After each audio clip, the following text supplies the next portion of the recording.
ప్రియమైన వాళ్ళారా, ప్రభు అయిన యేసు క్రీస్తునామములో అందరికీ వందనాలు. మరి ఈ దినం కూడా మన యొక్క బైబిల్ వాక్య ధ్యానం కొరకై కీర్తనల గ్రంథములో నుంచి ఒక వచనం చదువుకుందామండి.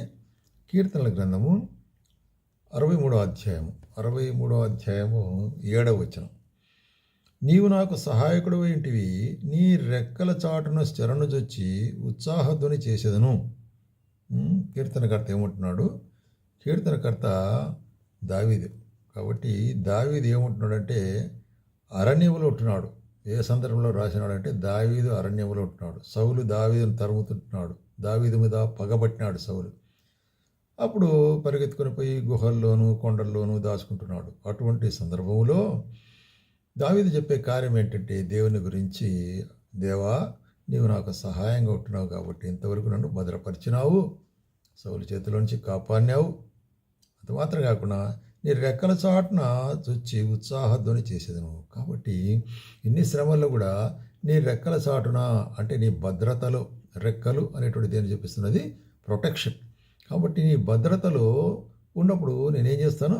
మరి ఉత్సాహధ్వని చేసేదను. అంటే శ్రమలలో, కష్టాల్లో, ఇబ్బందులలో కూడా దావీదు మనకు బయలుపరిచే కార్యం ఏంటంటే దేవుని యొక్క భద్రత, ఆయన హస్తము, ఆయన రెక్కలు అంటే ఆయన హస్తము మనకు తోడుగా ఉన్నట్లయితే మరి మనము ఆయన స్తుతించే వారనుకుంటున్నాం, కీర్తించే వారనుకుంటున్నాం, అప్పుడు ఉత్సాహధ్వని చేసేవాళ్ళనుకుంటున్నాం.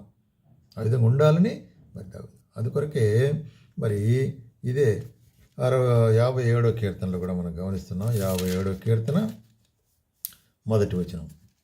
నన్ను కరుణింపుము దేవా, నన్ను కరుణింపుము, నీ శరణు చొచ్చున్నాను. ఈ ఆపద తొలగిపో వరకు నీ రెక్కల నీడన నేను శరణు చొచ్చున్నాను. బాగా గమనించండి, రెక్కల నీడన అంటే ఆయన యొక్క బాహువుల కింద రెక్కల నీడన భద్రతలో అంతా ఒకే అంటే అండర్ హిస్ ప్రొటెక్షన్. ఇక్కడ ఏమంటున్నాడు చూసినట్లయితే మరి దావీదు గుహలో దావీదు సౌలును దండి పారిపోయినప్పుడు అతడు రచించినది అంటాడు. అంటే దావీదు గుహలో మరి దాక్కొని ఉండగా అక్కడ సౌలు వస్తాడు. మరి ఆ చీకట్లో కనపరాకుండా దేవుడు ఏం చేశాడు? రెక్కల చాటును మరుగుపరిచినాడు. అప్పుడు తప్పించుకుంటాడు దావీదు దగ్గర నుంచి.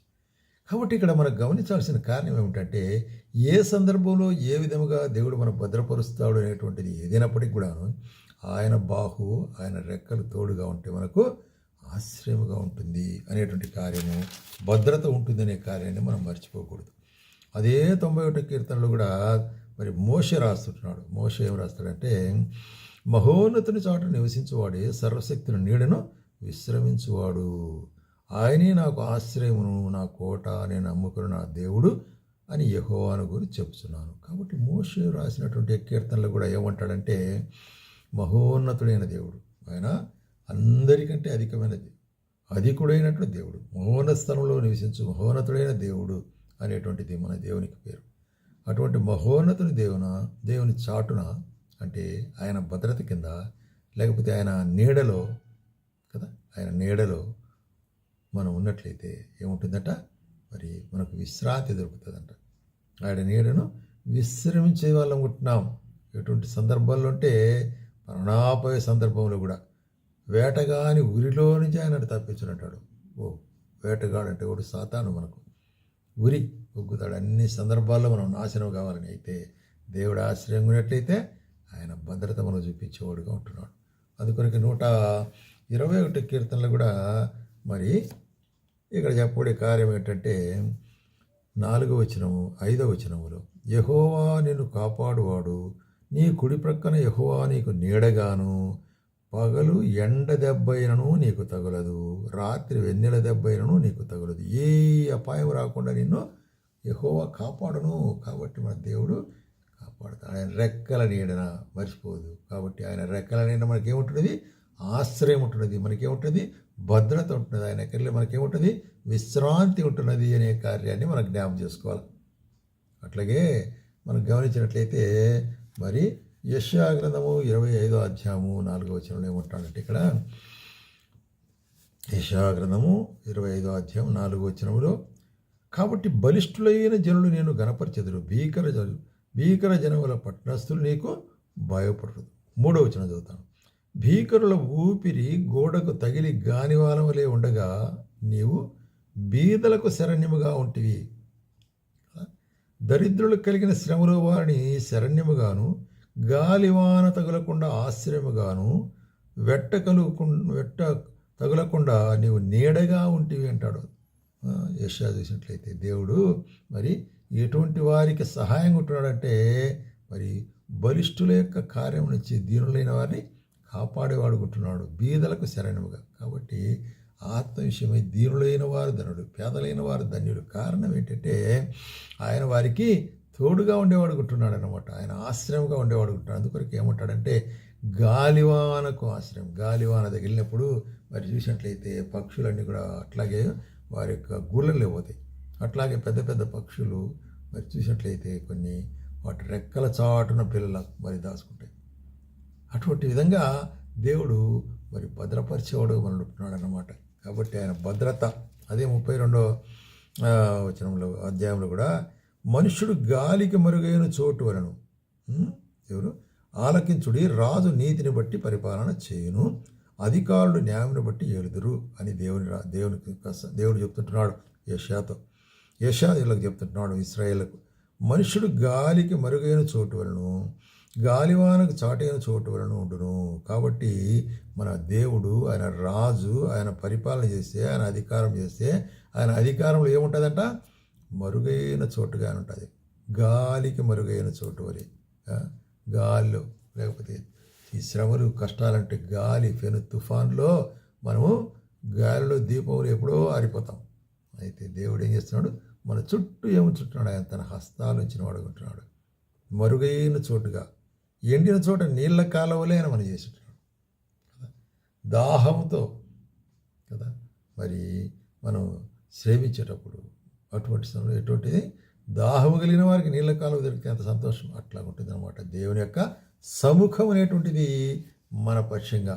అట్లాగే 51వ అధ్యాయంలో కూడా చూస్తుంటున్నాము.